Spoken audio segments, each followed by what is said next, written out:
that I think could be beneficial because so many of you are from historical societies or smaller museum collections.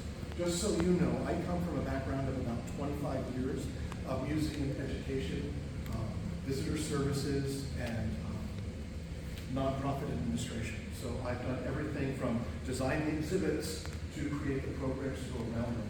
I started out life at Ulster Ridge Village, where I met some of you. And it was a summer job that lasted 11 years. And when I was there, I did everything from running the elementary school programs to elder hostels to our summer camp. My boss at the time described my job as everything else. As all of you have that same job, is you never know on a day whether you're unplugging a toilet or giving a tour to a bunch of red hats. A lot of what I did in my museum background was done through both object reading and storytelling. Because objects are cool, but if you just look at an object, it doesn't do anything without a narrator. When I worked at the Higgins Armory Museum, if some of you remember that museum that was here in Worcester that told the story of arms and armor in the Middle Ages and the Renaissance. When I first interviewed for the job, not coming from a background of medieval armor, I was walking with the curator and it was, oh, pretty suit armor. Another pretty suit of armor. By the end of the tour, I just kept thinking, well, these are really neat. What are they doing? Well, when you looked at a suit of armor, it told different time periods by, did it have pointy shoes? Did it have a club-shaped shoe? Was there flutes on the side?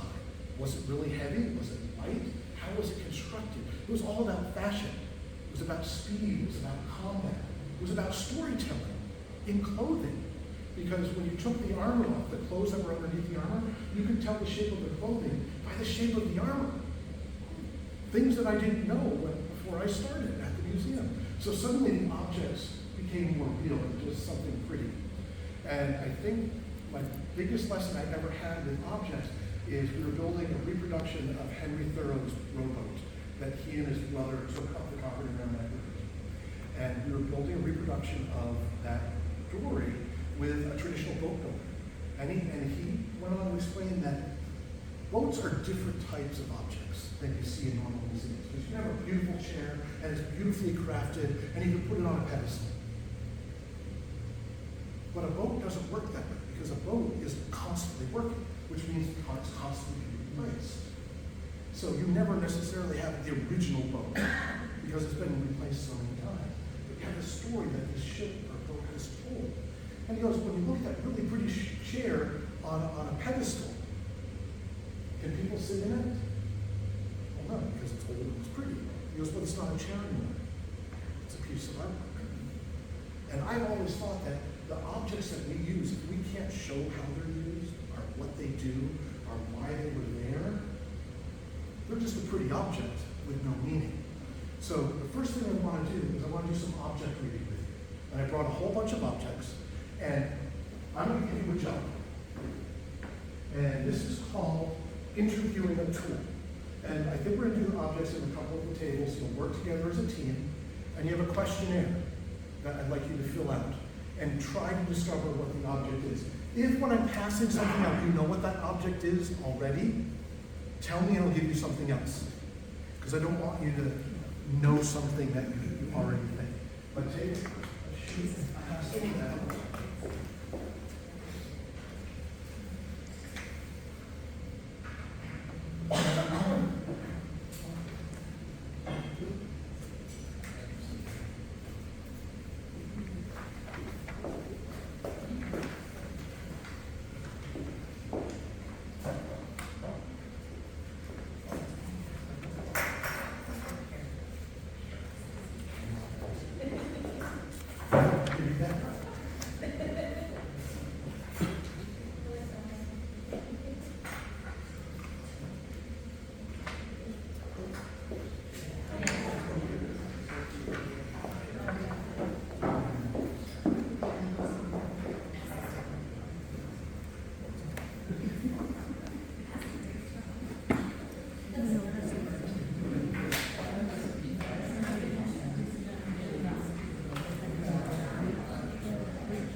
part of it. Yeah, yeah.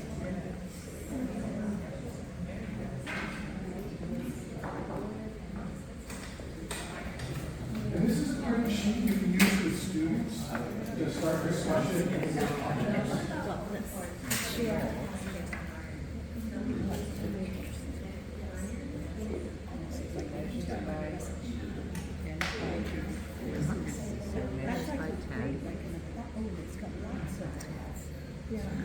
So this comes, I know it says, it's one of those things that a woman would wear and put her scissors in.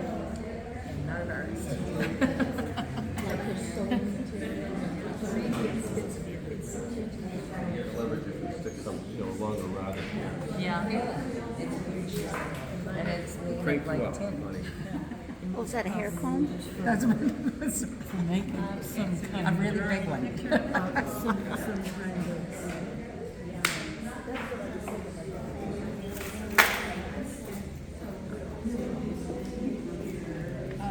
How do I explain?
All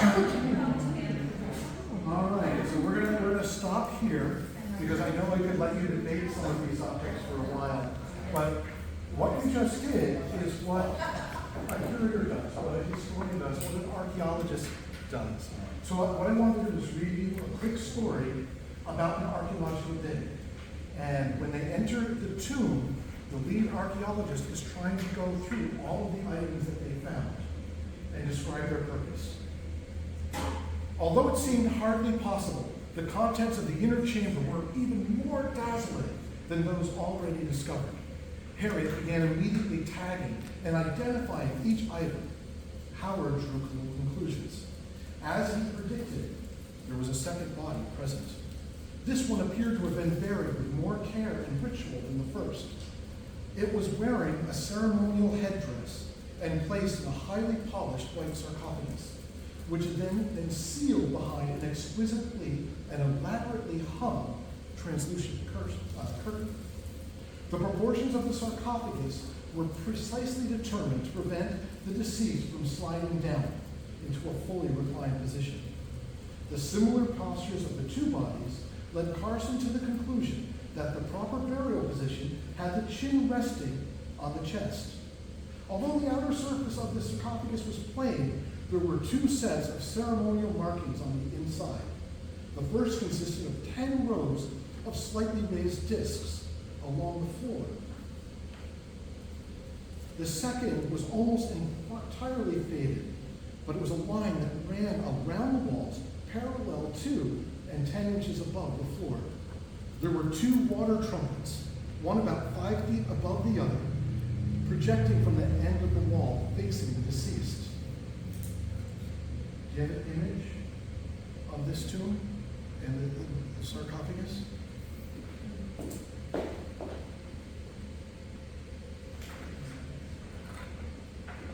This is a picture of what we found.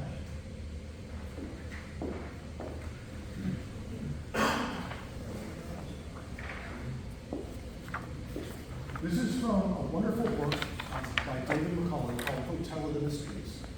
And it's where the country, USA, was destroyed by too much junk down.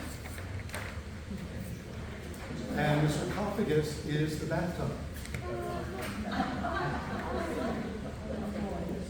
So do not feel bad about any of your interpretations of what the objects I gave you, because that's how we discover things. We ask questions, we look at the materials that are there, and we try to tie in the stories. You have a doubly difficult job, because I only gave you one object.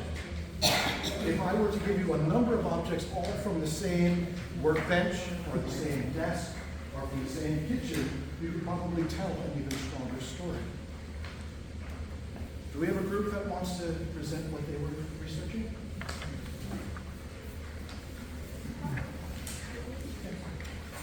Want to go? So you want to? Okay. So it is a little tool that's made out of iron that has little grooves in here where it seems to pinch, and this appears to be some type of a hammer. So I was guessing it had something to do with shoeing either a horse or an oxen, or like nailing in the thing and pulling the nails out, or... You know, you were so close. Because it is for shoes, but it's for shoemaking. So when you have a latch, a wooden block you build the shoe on, you have the inner sole, which you tack in place. This tool pulls the upper around the bottom of the sole, and you have the hammer so you can tack it in place until you actually start the construction. And so this is curved to make it a really tight pull on the leather. So you were so close. It's not a dental. It's not a no, this is definitely for shoemaking. And so if this was my shoe, so that... Yeah, so this leather part, you have two soles. You have an inner sole and an outer sole. You have the inner sole there. This pulls the upper down, and you tack it into it, and then you either stitch it down or you use wooden pegs, and then the bottom sole goes over it. Which is appropriate because my sole fell off at the Newport Mansions on my boot the other day. So that tool would have been helpful. Yep. Cool.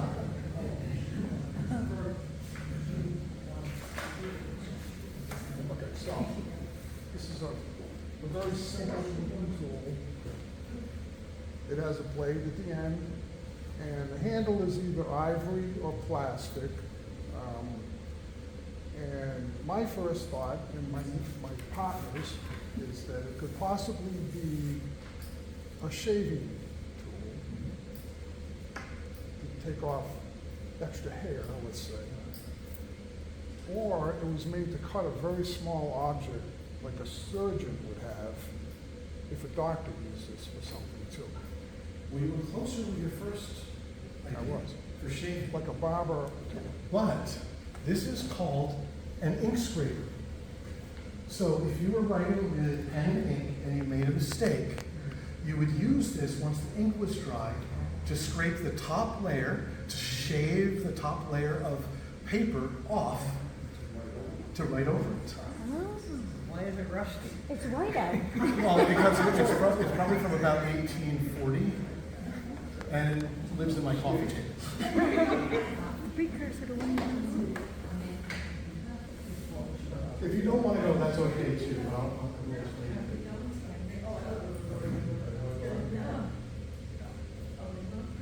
We'll go. So we have a brass tool here. This little piece at the bottom, this screw will loosen and it comes out. It has these tiny, tiny numbers that I can't read because I don't have my glasses. Increments of 10. Increments of 10, yeah. So, and up here is hollow at the top. So this tool slides and it, of course, makes a longer tube on the inside. This little thingy here wiggles a little bit. It's got a hole in the top. We think this is used to measure medication doses and perhaps to dispense them somehow. You are close. 85% there. It's for measuring, but gunpowder. And the numbers are the number of grains in the gunpowder. And then this is the funnel. Gunpowder. Oh, interesting. So this is a powder measure. Now, if I had taken this to put it in context, and I put it with all of these objects, that might have given me more of a hint, because you have a bayonet, you have a powder measure, you have the lead ball that goes with it, a utility tool, and then a whisk and pick. So this is for a flintlock. So all these would have told the story together. That's why sometimes when we're given one object, we don't know what it does. But if we find it in the company of something, All you need is a musket. yeah, all you need is the musket. However, sometimes, like a junk drawer, everything just gets tossed in it. So you have to be careful when you're evaluating your evidence. Because it was like my grandfather, everything is on his bench, whether it has to do with something or not.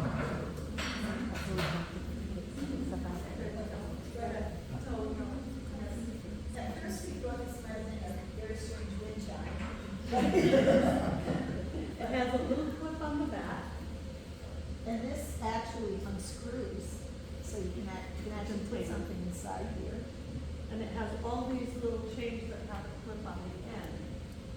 So we think this might have been, although it's heavy, it looks like one of those things that I don't know what they call, that you would clip on your clothing and you could put things of utility to it, like your scissors or your So like a keys. sewing Exactly. place. This is your ladies' chatelaine. So you have your scissors, your needle box, your needle case, maybe a thimble, maybe a key to anything, and it would go right on your waistband.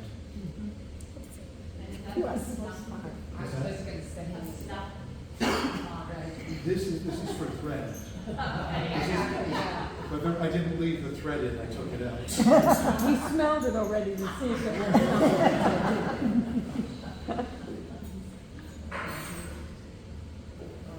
Anyone else want to go, or?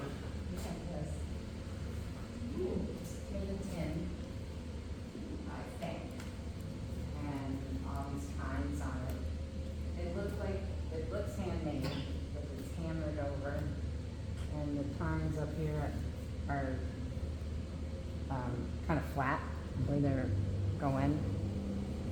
I'm not quite sure, but something to carve fiber or something, or I really don't have any idea.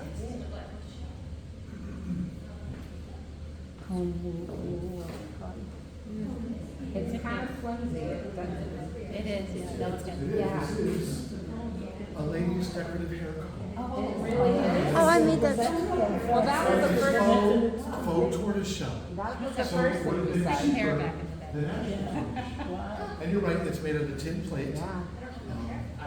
That's what we first thought, but it Yeah, was so so this big. is an 1830s women's fashion comb for Yeah. and an inexpensive one because it's faux tortoise shell. Yeah.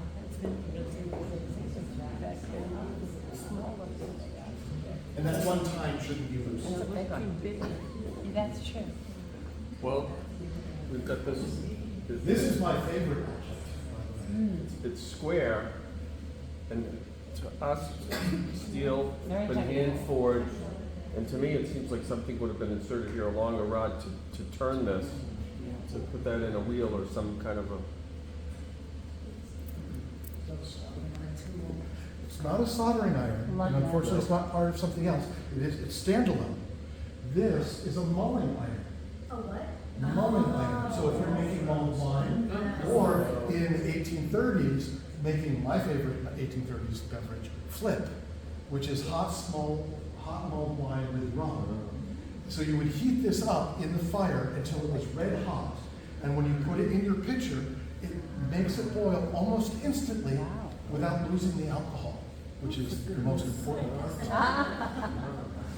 What's it called? A mulling? A mulling iron. A mulling hanger. That's cool. I'm into that. Yeah, when I was at the village, we did an evening program where we would make flip, and How do you spell it's flip? potent. F-L-I-P-P? F-L-I-P. F-L-I. And it gets its name because you have two pitchers and you're flipping them back and forth to make it good and frothy. So it's ale, it's eggs, rum, sugar or molasses, and spices that you have. Cinnamon, nutmeg. Kind of like club.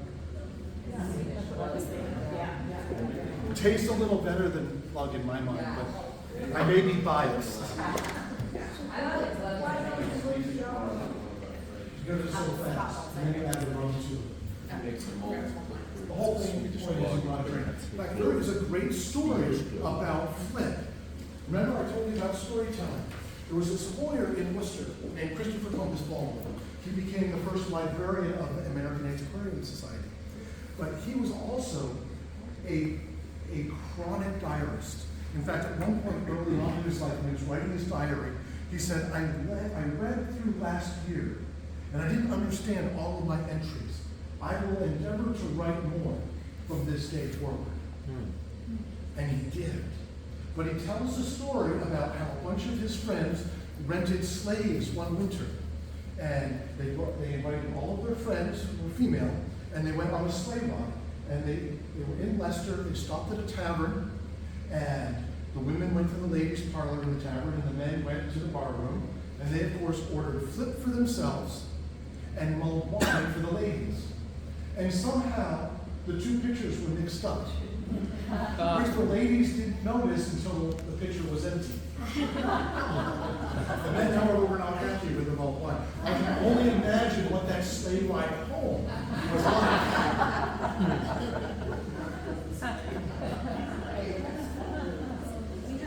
You got a heart.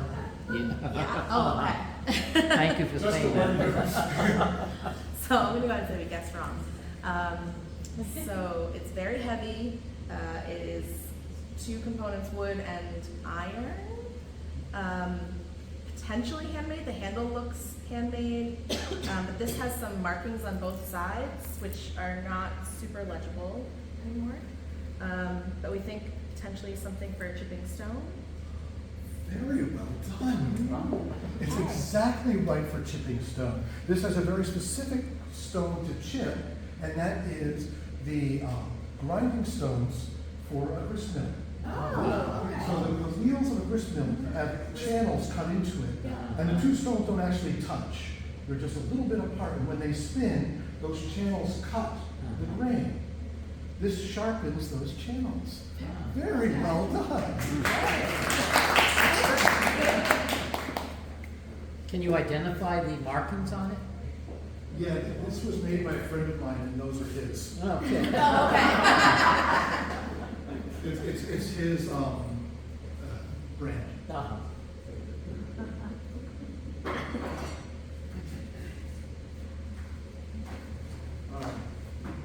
So that was the neat part of reading objects. And you can do this with kids. You can use all of the questions I gave you. You can give 3. You know, what is it made of? Who do you think used it?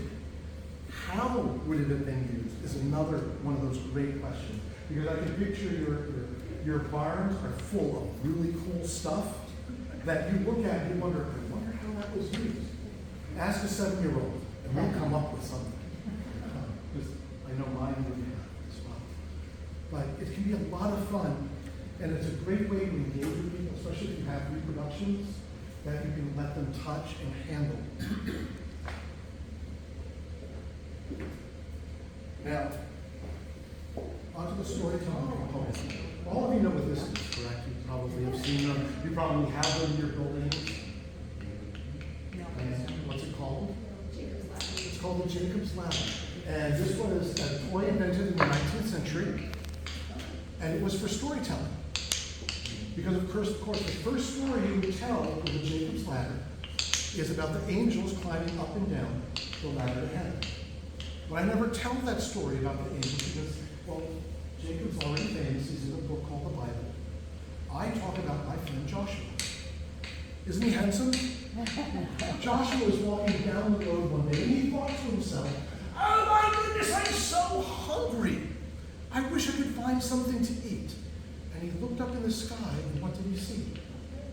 He saw a bird. He said, look at that old bird. He looks delicious. I bet I could catch him, bring him home, and put him on my dinner table. It would taste better than the dead horse I served yesterday. Now Joshua got some wood, and he built a trap to catch the bird. So push the orange ribbon. The trap worked. Here, we'll make sure it goes over here. Push the orange ribbon.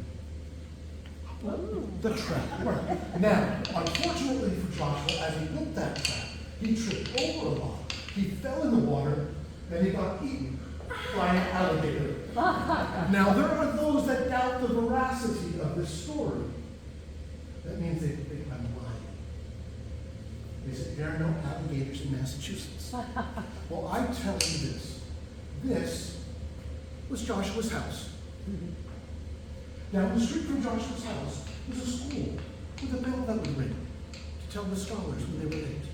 Down the street from the school with a bell was a tall, stately meeting house with a steeple. And when I look at that meeting house, you know who I think of? I think of the pilgrims coming across the cold ocean on a rickety old boat called the Mayflower. And where did the Mayflower land? Plymouth Rock. So of course it was a true story. There are pilgrims there. All right, that was circular logic, but that's just so you can use a very simple toy. I mean, does this really look like Joshua? Well, he does when I tell you it is. But what if I said this is a frog? Ribbit, ribbit, suddenly it's a frog. You have to be careful with frogs though, because out of the bushes will slither and slink a snake. And of course, what else likes to eat frogs? Pickerel. Pickerel love eating frogs. So you can use little things that you have lying around in your dish for their original purpose, which was to tell a story. We'll have to remember those.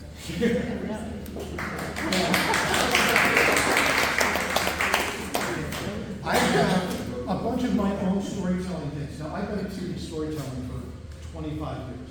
I don't expect anyone to go out and suddenly become a professional storyteller. But with the storytellers I've worked with through my career, these are the hints that we put together. That even if you are reading a simple book like The Paperback Princess, which is one of my favorite books in the entire world, even if you're just reading the book, you can use these same techniques. Elizabeth was a very beautiful princess. She dressed in beautiful princess clothes. She lived in a beautiful princess castle, and she was going to marry a prince named Ronald. I'm not reading word for word, but I know what the story is, and I'm just filling it in. Now, when you're telling a story, the very first thing I do when I want to learn a story is I memorize the first paragraph. And then I memorize the last paragraph, because I know where I want to start, I know where I want to get to. Sometimes I'm just making up the middle as I go, and that's okay. And I love using props when I tell stories. I mean, the Jacob's Ladder is a natural storytelling prop. But you know, when I was telling you about Carter, I should have put on my hat, because you would have been transported with me to this tomb to go digging. You don't need a full costume, although if you like full costumes, I love putting on costumes. You can do that. But the important thing is that first paragraph and that last paragraph, and make up the middle parts. So you don't have to worry about, oh my gosh, I forgot that one line here. It's okay. Most likely your audience won't remember it, unless they've heard you tell the story before, and then they'll remind you of the line. Not that that's ever happened to me.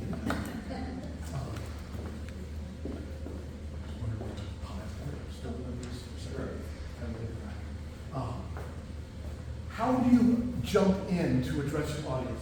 Your stage presence, how you stand, how you hold yourself. In the 19th century, they used to teach this. It was called elocution. How to stand, what body movements to make. I always remember George Bush and the 1,000 points of light.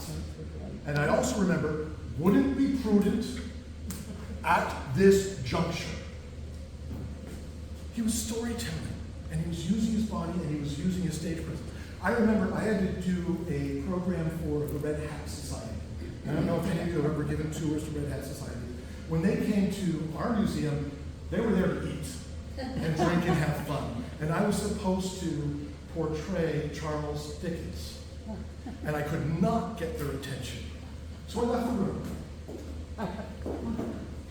And I came running in. Marley was dead to begin with. And this one woman jumped up out of her seat and said, and I'm joining him. I couldn't have done it better if I had planned it. But how you come into the room is so important. How you get people. One of the things I do with kids, the first thing I do is I sit on the floor. I'm now finding it's a little harder for me to get up off of the floor. So I may have to make some of these stage entrances. But how do you come in?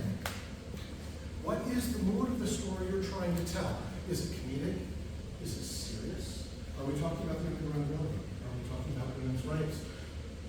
Are we talking about the use of horseshoes being made here in Worcester? What's the story? What is the tone that we want to give? And what's the aha moment? Where suddenly you bring the speaker in with you. With the Paperback Princess, there's one where Elizabeth is talking, Princess Elizabeth is talking with a dragon, and she outwits him constantly. And she always says, dragon, can you? And the dragon always responds, why, yes! So I get the audience to participate. When Elizabeth says, dragon, can you do this? All of the kids surrounding her will then suddenly go, why, yes, I can. And I have them stroke their fake mustaches. My world, dragons have mustaches. But what's that aha moment? And simplify. This is the hardest one because I love stuff and I make things wicked complicated. But as Henry Thoreau said, simplify, simplify, simplify. Which I guess if he really meant, he only would have said it once.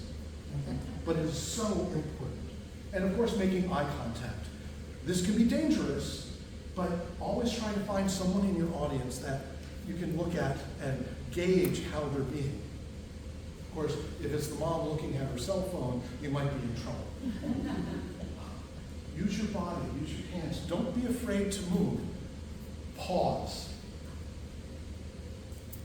Pause is important. I get so excited where I am, sometimes I forget where I'm going.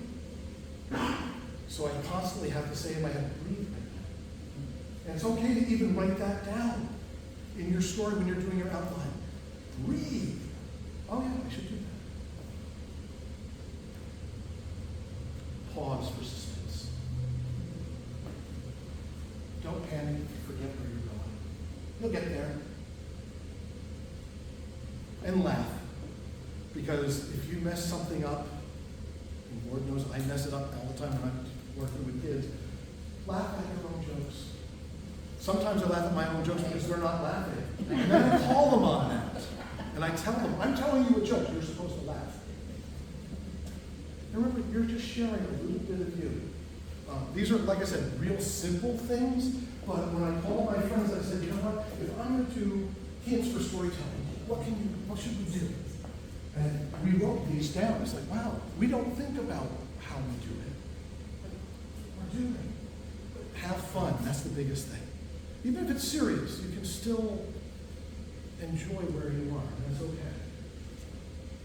And there are so many great storybooks. Like I said, I love this one. When I worked at the Army Museum, I created an entire first grade program using this book to introduce the story of arms and armor. But, you know, the books by Joseph Bruchac and Native American stories, he's phenomenal. This is one of my favorites. My minor was in women's studies. This is called Tatterhood and Other Tales. It's about tales about heroic women. And one of my first storytelling workshops I went to was called Spinning Tales and Weaving Hope. So sometimes my stories are comedic, sometimes they're a bit serious. What was that Spinning Tales about? Spinning Tales and Weaving Hope. And it's just 29 stories, but it gives you an idea. But if you think about the people who settled our area, the Irish, the Armenians, the Polish, the French Canadian, the folk tales are so rich to add them in. And songs and stories. If you like to sing, add a song. We have so many great folk songs that came out of all of the cultures that settled here. I love singing. I don't sing well. I don't worry about it. I figure if I'm loud and you can hear me, we're having fun. And a lot of times kids are scared to sing. But if you're loud and they're loud, it's all working. In fact, I was just talking with a group from Grafton this morning about they're doing the readings of the Declaration of Independence by Frederick Douglass as part of the Mass Humanities program to introduce his words on the 4th of July. I'm going to be binding copies of an anti-slavery songbook with people, and they can sing some anti-slavery songs. But now their chorus from one of the churches wants to sing at the ceremony. So it's kind of interesting.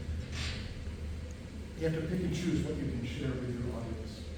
There's also, I found another copy of the anti-slavery alphabet book, which on its cover looks amazing, but when you really get into it, it's really dealing with much more adult content than getting into a 6-year-old. So still weighing, can I introduce this to kids?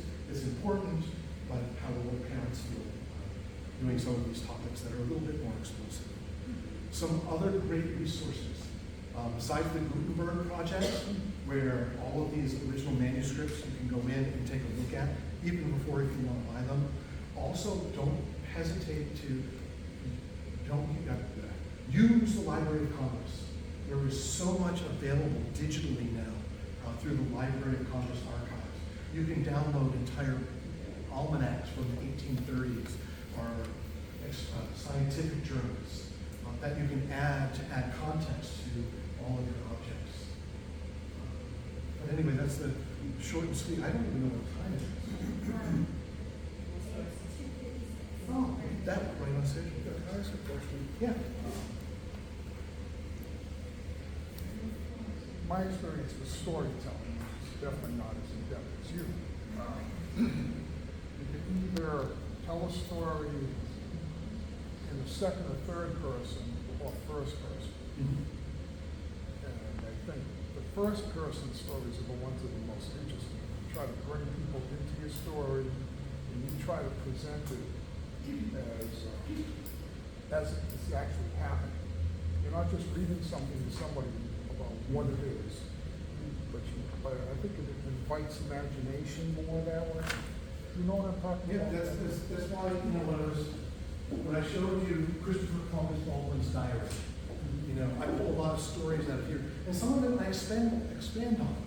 You know, like I know he, on opening court day in Worcester, on July 1st, he sent over 100 lawyers to send in on the city. And we were there for the opening arguments, and then we all adjourned to the Worcester Hotel. We drank, we told many bad stories, and it grew quite smutty. And you wonder, what were they saying? He was sitting with the governor of Massachusetts, Levi Lincoln, at the time. That's who was mentor about. And I'm just thinking, 100 lawyers sitting in a bar room telling dirty stories.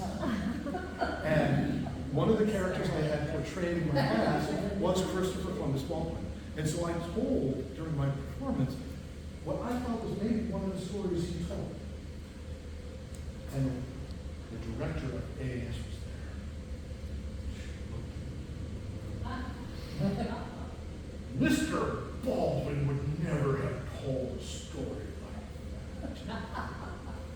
And I went, grew quite smutty. Of course, she had to laugh after that. She was taking him too seriously too, because he was a 20-year-old lawyer making decent money hanging out with the governor. He was going to be serious, but he was not going to always be serious.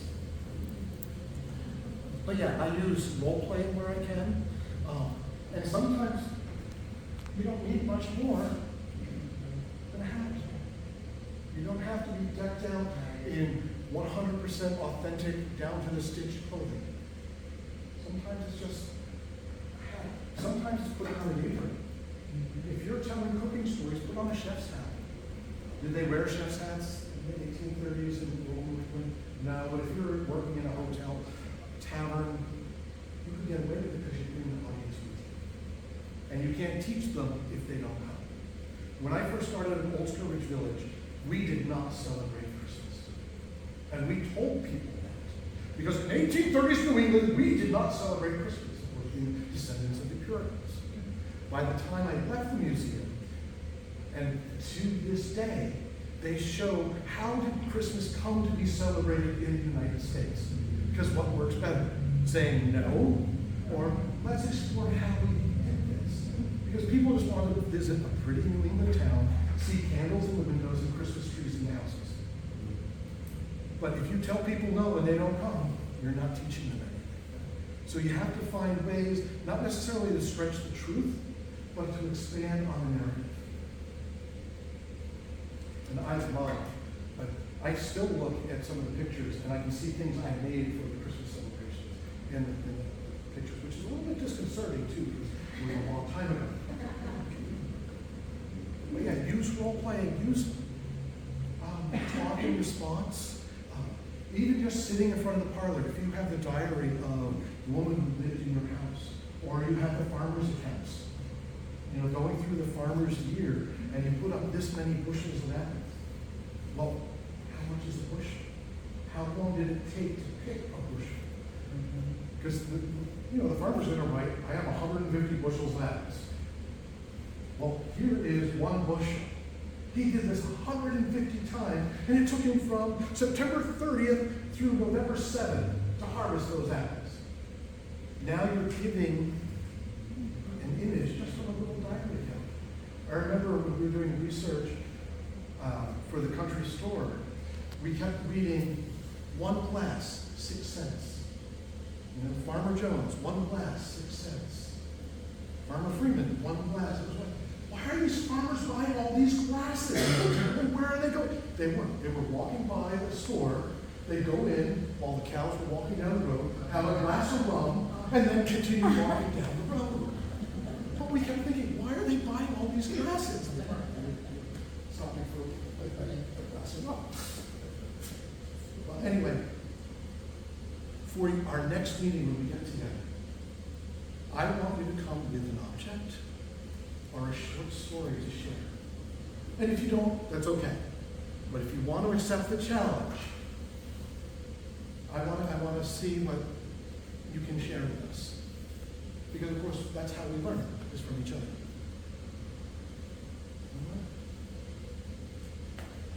my job.